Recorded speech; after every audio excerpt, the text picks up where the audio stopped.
We often say, "I'm tired." When it comes to picking up the Quran, it's almost become a reflex, a comfortable excuse we use to silence the guilt that whispers inside us. But let's pause for a moment and ask ourselves honestly, are we really tired, or have we simply lost the discipline to prioritize what truly matters? Because if we were truly tired, we wouldn't still have the energy to scroll endlessly through our phones, to binge, watch series, to chat for hours, or to chase after the world that never stopped demanding more from us. The truth is, we're not tired, we're distracted. We've allowed our hearts to become exhausted from everything except the one thing that can actually give us rest. You see, the Quran doesn't drain your energy, it restores it. It doesn't tire your mind, it purifies it. But when you stay away from it for too long, when your heart forgets the sound of those divine words, it begins to resist. That resistance is not fatigue, it's spiritual weakness. It's the soul crying out for nourishment while we keep feeding it with noise, pleasure, and illusion. And then, when the time for salah or recitation comes, suddenly we feel sleepy, bored, or uninterested. That is not the body's reaction, that is the heart's complaint. The heart that has been deprived of its connection with Allah will always make you feel tired of everything that leads back to Him. Think about how easily we wake up early for work or school, how we push through our sleep when it's for something we truly value. If we have an early flight, we wake up even before the alarm. If there's a big sale, a business meeting, or a game, we find energy we didn't even know we had. But when it comes to standing before Allah or opening His book, suddenly we are weak, suddenly we need rest, suddenly we are tired. Isn't that a sign that something is deeply off in our priorities? We give our full strength to the world and offer only our leftovers to the one who created us. And then we wonder why our lives feel heavy, why our hearts feel empty. We look for peace everywhere, in people, in success, in distractions, but the peace we're chasing is hidden in the very book we've been avoiding. The Quran is not a burden, it is mercy, it is healing, it is light. But when you turn your back on the light for too long, even the brightness begins to hurt your eyes. That's what happens to a soul that's been in darkness when the light of truth shines. It feels uncomfortable at first. The solution, however, is not to run away again, but to slowly allow your heart to readjust. Start with one verse. Just one. Don't think of how much you have to finish. Think of how much you've been missing. When you recite even a small portion sincerely, you'll notice how your heart begins to breathe again. The excuses you once used start to lose their power. You'll realize it was never exhaustion that kept you away, it was negligence disguised as fatigue. The Quran is waiting. It's been waiting for you since the moment you drifted away, and every time you say, "I'm tired," it's as if you're telling Allah, "I have no time for your words, but I have time for everything else." How can the soul ever find peace like that?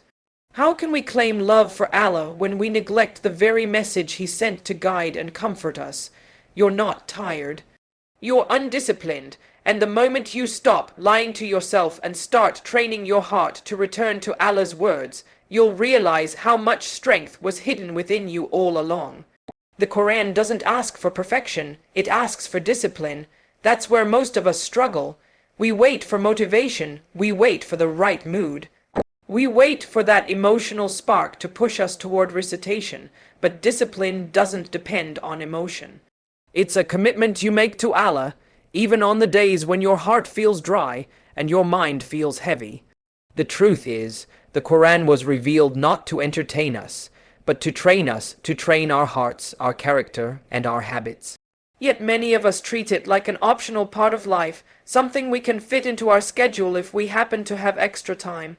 But faith doesn't grow through convenience, it grows through consistency. When Allah sent down the Quran, He didn't command the believers to read it when they felt like it. He commanded them to live by it. That requires a kind of inner discipline that the modern world often resists. Everything around us teaches instant gratification, quick results, fast comfort, easy distractions. But the Quran teaches patience, reflection, and gradual transformation. It's not about finishing the pages. It's about letting the pages finish shaping you. The discipline the Quran demands is not about how much you read, but about how sincerely and regularly you return to it, even when your heart is fighting you. Discipline means sitting with the Quran even when your mind is wandering. It means pushing through the laziness that tells you later. It means turning off the noise of the world and reminding yourself, this moment with Allah's words is more valuable than anything else I could be doing right now.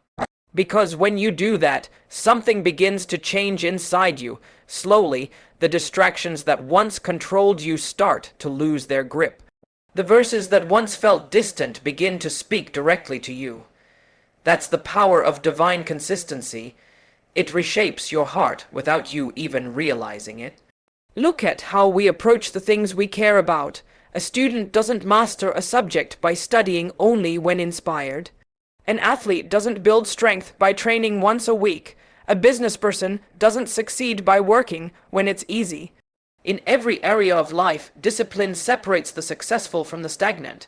Why then do we think our relationship with the Quran should be any different? The same rule applies here. It's not about how emotional you feel during one session. It's about showing up again and again, even when it's hard. Because every time you show up for the Quran shows up for you. This book rewards consistency more than intensity. You don't need to spend hours reading. Even 10 minutes a day with sincerity can transform your heart over time. The Prophet let RFDF said that the most beloved actions to Allah are those that are consistent, even if they are small. That means Allah values your effort more than your speed. So don't focus on how much you can do today. Focus on whether you'll return tomorrow. That's what true discipline looks like, not perfection, not grand displays of spirituality, but quiet, steadfast devotion. And there's something beautiful about discipline. It builds love. The more time you spend with the Quran, the more your heart begins to crave it. What once felt like a duty becomes a delight. You'll find that you no longer need to force yourself. You'll want to return to those words because they calm your heart in ways nothing else can. That's when you realize that discipline was never a restriction. It was a pathway to freedom. Freedom from guilt, from confusion, from the constant noise of this world. The Quran doesn't just want to be read. It wants to live within you. But that only happens when you treat it as a priority, not a pastime. Discipline is what turns believers into people of Quran, people whose lives reflect what they read. And when you reach that point, you'll understand that the greatest form of strength is not in how much you achieve, but in how consistently you return to Allah's words, no matter how many times life tries to pull you away. When a person distances themselves from the Quran, they are not just neglecting a book, they are walking away from their own source of peace. Every verse of the Quran is a healing for the heart, a reminder for the soul, and a direction for life. Yet many of us go through our days chasing after peace in every place, except the one where it truly resides.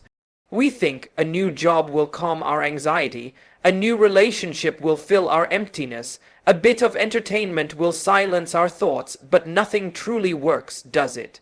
Because peace is not found in the world, it is revealed by the one who created the world. When you cut yourself off from his words, you cut yourself off from the very anchor that keeps you steady in the storms of life. There's a reason Allah calls the Quran Shifa a cure. It heals wounds that medicine cannot touch, it comforts grief that words cannot soothe, and it brings clarity to minds lost in confusion. But like any medicine, it only works if you take it. You can have the Quran on your shelf, on your phone, even memorized in your mind. But if it's not alive in your heart, its light will remain hidden from you. When you stop turning to the Quran, your heart begins to hunger for something it can't name. You start to feel restless, unfulfilled, disconnected, and that feeling, that quiet unease that lingers no matter how much you achieve, is the soul's way of saying, I'm far from the words that once gave me life. Think about how your body feels when you haven't eaten for a day. Weak, dizzy, unfocused. The same happens to your heart when you stop feeding it the words of Allah. You can try to fill it with music, conversations, or distractions, but nothing will truly satisfy it. The Quran nourishes the heart like water, nourishes the earth. Without it, everything within you dries up. You might still appear successful on the outside, but inside, you'll feel a quiet emptiness that no worldly achievement can fill. That's why you see so many people today surrounded by blessings yet still feeling hollow. The missing piece isn't success, it's the Quran. And it's not that Allah's guidance has disappeared. It's that we've turned down the volume of revelation and turned up the noise of the world. We have time for everything: news, social media, entertainment, but not for the words that would actually bring us calm. And then we ask, why do I feel lost? Why can't I find peace? The answer is simple: you can't expect peace while walking away from the source of it. You can't ask for light while keeping the curtains closed. But the beauty of Allah's mercy is that no matter how far you've gone, the Quran never stops calling you back. It doesn't say, "Where were you?" It says, "Come back." The moment you open it again, the peace you've been missing begins to return. You'll find verses that speak directly to your situation, words that comfort you as if they were written just for you. That's the miracle of the Quran. It meets you exactly where you are. The more you return to it, the more you realize that what you thought was missing from your life wasn't success, wasn't people, wasn't comfort, it was the Quran itself. So, if your heart feels heavy, if your life feels uncertain, if peace seems distant, don't search for it in the wrong places. The answer is not out there, it's in the book that's been sitting right in front of you, waiting to be opened, waiting to be recited, waiting to bring you home. Faith cannot survive on emotion alone. That's where so many people go wrong. They think their relationship with the Quran will remain strong as long as they feel connected, as long as their heart feels inspired, but emotions fade. That moment of motivation you feel after a lecture or a reminder, it's temporary. The real test begins after the emotion wears off. That's when discipline takes over. If your connection to the Quran is built only on feelings, then it will rise and fall with your moods. But if it's built on discipline, on a sincere, structured commitment to Allah, it will remain firm, no matter how distracted or drained life becomes. You see, faith is not about doing what's easy, it's about doing what's right, even when it's difficult. It's not about waiting for inspiration. It's about showing up for your relationship with Allah, whether you feel like it or not. Just like a plant needs water every day to grow, your heart needs regular nourishment from the Quran.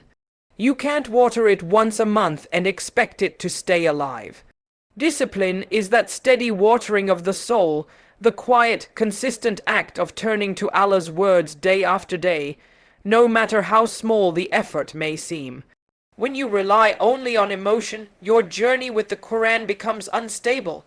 Some days you'll be full of passion and recite for hours, and other days you'll struggle to even open the book. But when you rely on discipline, it becomes part of your rhythm, like breathing. It's no longer about motivation, it's about devotion. It's no longer about mood, it's about love expressed through action. That's when the Quran starts to truly transform you, not through occasional bursts of energy, but through the daily moments of showing up, even when your heart is quiet. And that's the secret to spiritual growth. Allah doesn't expect perfection from you. He doesn't demand that you recite the entire Quran in a week or memorize every verse. What He loves most is consistency, that effort you put in, day after day, no matter how small. A few verses recited with sincerity every night carry more weight in the eyes of Allah than a long recitation done once out of guilt or emotion. Because true faith isn't proven by how high you rise in moments of passion, it's proven by how steady you remain when things become difficult. We live in a time where everything is built around speed. Instant results, instant gratification, instant satisfaction. But the Quran doesn't work that way. It transforms you slowly, quietly, from the inside out. You may not notice it day by day, but one morning you'll wake up and realize that your thoughts are calmer, your heart is softer, your soul is lighter, and that happened because you kept returning. Even when you didn't feel like it. Discipline doesn't kill emotion, it protects it. It keeps the flame of faith alive when life tries to blow it out. So start small, but stay consistent. Make the Quran a part of your daily routine, not just a reaction to your emotions. Read even a single verse, but do it every day. Reflect, understand, and most importantly, act upon it. Because the goal isn't just to read the Quran, the goal is to let it reshape who you are. Over time, you'll see that what once felt like an obligation becomes the greatest source of peace in your life. The connection you rebuild through discipline will be stronger, deeper, and more lasting than anything emotion alone could ever create.